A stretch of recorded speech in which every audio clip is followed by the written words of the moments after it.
தமிழக பள்ளி கல்வித்துறை அமைச்சர் அவருடைய சொந்த மாவட்டம் திருச்சி மாவட்டம். தேசிய கல்விக் கொள்கையை தமிழகத்தில் நாங்கள் ஏற்க மாட்டோம் என்று சொல்கின்ற அமைச்சருக்கு இதோ உங்களுடைய மாவட்டத்திலேயே பாரதிய ஜனதா கட்சி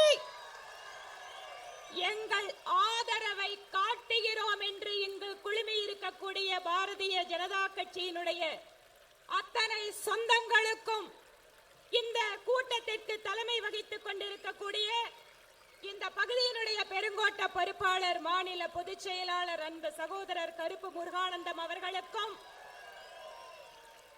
இந்த மாவட்டத்தினுடைய தலைவர் திரு ஒண்டிமுத்து அவர்களுக்கும் மற்றும் மேடையில் அமர்ந்திருக்கக்கூடிய கட்சியினுடைய மூத்த தலைவர்கள் முன்னாள் அமைச்சர் திரு பொன் ராதாகிருஷ்ணன் அவர்கள், நம்முடைய முன்னாள் சட்டமன்ற உறுப்பினர் அன்பு தலைவர் திரு ஹெச் ராஜா அவர்கள், முன்னாள் ஆளுநர் அன்பு சகோதரி டாக்டர் தமிழிசை சவுந்தரராஜன் அவர்கள் மற்றும் மாநிலத்தினுடைய முக்கிய தலைவர்கள், மாவட்டத்தினுடைய தலைவர்கள், மேடையில் அமர்ந்திருக்கக்கூடிய அத்தனை சகோதர சகோதரிகளுக்கும் ஊடக நண்பர்களுக்கும் என்னுடைய வணக்கத்தை சொல்லி, தேசிய கல்விக் கொள்கை என்பது என்ன என்பதை மக்களிடம் நாம் விளக்க வேண்டும். அன்பு சகோதர சகோதரிகளே, இன்றைக்கு ஒரு குடும்பத்திலே ஒரு குடும்ப தலைவனுடைய வருமானம் என்பது பெரும்பகுதி எங்கே செல்கிறது என்றால், நகர்ப்புற பகுதிகளாக இருந்தால் வீட்டினுடைய வாடகைக்கு செல்கிறது. இரண்டாவது மிகப்பெரிய செலவு குழந்தைகளுடைய படிப்பாக இருக்கிறது. ஒரு காலத்திலே கல்வியினுடைய கட்டமைப்பில் மற்ற மாநிலங்களுக்கெல்லாம் உதாரணமாக இருந்து கொண்டிருக்கக்கூடிய தமிழகத்தில் அரசாங்கத்தின் ரீதியாக அமைந்திருக்கக்கூடிய பள்ளியினுடைய கட்டமைப்பு சிறிது சிறிதாக மாறி இன்று தனியார் பள்ளிக்கூடங்கள் தான் சிறந்த கல்வியை கொடுக்க முடியும் என மக்கள் நம்புகின்ற நிலைக்கு அரசாங்கம் மக்களை தள்ளி இருக்கிறது. இந்த நிலைமையை மாற்ற வேண்டும்.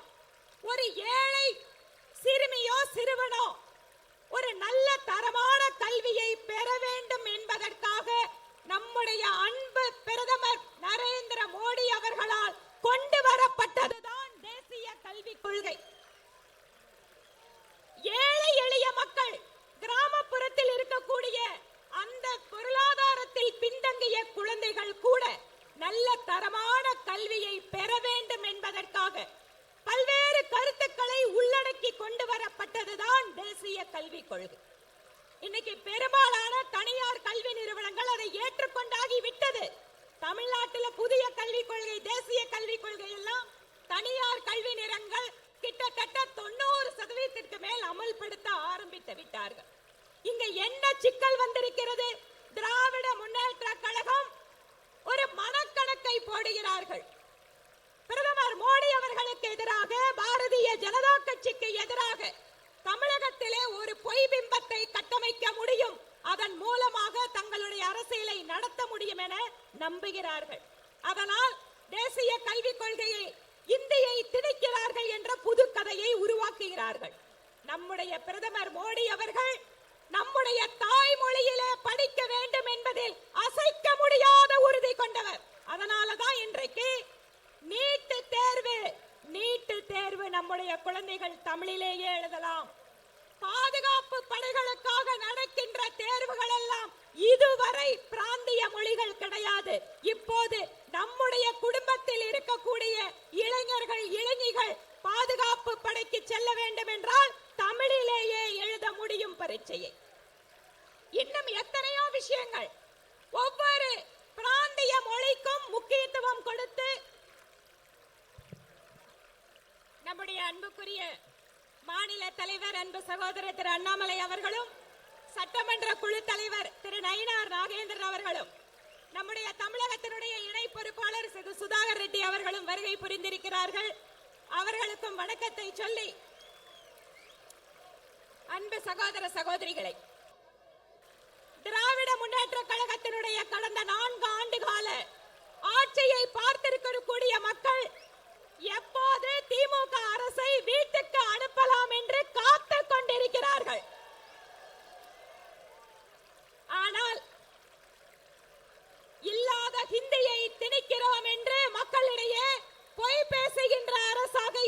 கொண்டிருக்கிறது. ஒவ்வொரு துறையிலேயும் ஊழல் நடைபெற்றுக் கொண்டிருக்கிறது. மத்திய அமலாக்கத்துறை 1000 கோடி ரூபாய் அளவிற்கு டாஸ்மாகிலே ஊழல் என்று அறிக்கை கொடுக்கிறது. என்ன நினைக்கிறாங்க? 1000 ரூபாயை பெண்களுக்கு கொடுத்து விட்டால் டாஸ்மாகிலே 1000 கோடியை மக்கள் மறந்து விடுவார்கள் என்று நினைக்கிறார்கள். தமிழகத்தினுடைய மக்கள் ஏமாளிகள் அல்ல.